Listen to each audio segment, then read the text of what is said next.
अब कहते हैं ना, पावेगा अपना किया रे, भोगेगा अपना किया रे। जैसे कर्म करेगा वो फल तो तुझे मिलेगा ही मिलेगा। कब तक मिलेगा? जब तक आप पूर्ण परमात्मा कबीर परमेश्वर की शरण में नहीं आते।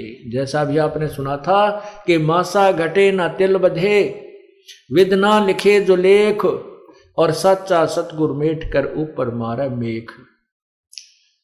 तो सिकंदर लोधी प्रभावित बहुत हुआ, लेकिन ये नकली गुरु, नकली पीर, ये डुप्लीकेट महर्षि, ये हमेशा इस जनता के शत्रु रहे हैं।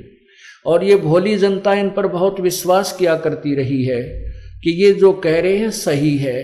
जब वहां परमात्मा ने सबके समक्ष गाय को जीवित कर दिया, बच्चे को भी जीवित कर दिया, दूध की बाल्टी भर दी और दूध पिया गट गट, औरों को भी पिलाया, तो उसको सिकंदर लोधी भी प्रभावित हुआ।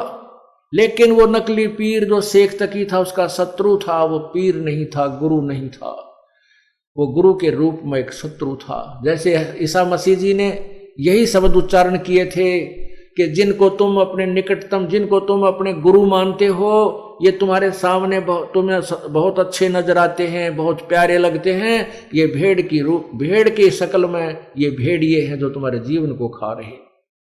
इन्हीं बातों से दुखी होते होकर के उन गुरु लोगों ने, उसमें अशिक्षित समाज था, और भ्रमित कर दिया और उस पुण्यात्मा को क्रश करवा डाला। आज वही स्थिति इस दास के साथ चल रही है, लेकिन अब समाज शिक्षित है और हिंदुस्तान स्वतंत्र है। इन लोगों की वो दाल नहीं चल पाई और नहीं गल पाई और ना ही गलेगी। अगर आज से 50-100 साल पहले शुरू होती है ये मार्ग, तो इस दास का हफ्ते पहले पता नहीं टुकड़े कहाँ मिलते, राख बन जाती। परमात्मा ने ऐसे समय में शुरू करना था, सुनियोजित था प्रभु का कि ये समय आ गया है, समाज शिक्षित है, ज्ञान और शास्त्र हमारे साथ हैं, इसलिए इन भ्रमित करने वालों का दाव नहीं लग पाया। हालांकि इन्होंने तो अपने तरफ से पूरा काम कर दिया था कि ऐसा काम कर दो, झूठा केस बनवा दिया, जबकि हमारे आश्रम पे आक्रमण हुआ करो था, मैं उनको तो इनाम दे दिया।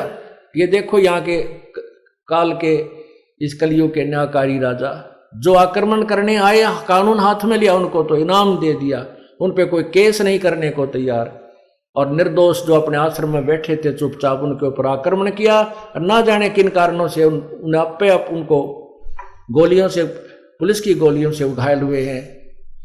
और अब स्पष्ट हो गया है उस CPCFSL रिपोर्ट से, मधुबन की लैब ने स्पष्ट कर दिया कि आश्रम की गोलियों से वो व्यक्ति नहीं मरा, और उसके मरने की दूरी, गोली चलने की उनकी दूरी 20 फुट की है ज्यादा से ज्यादा, जबकि आश्रम से जहां वो पुलिस ने जो केस बनाया है उसमें जहां लड़के की मृत्यु स्थिति दिखा रखी है, उस आश्रम से 140 फुट की दूरी पर है।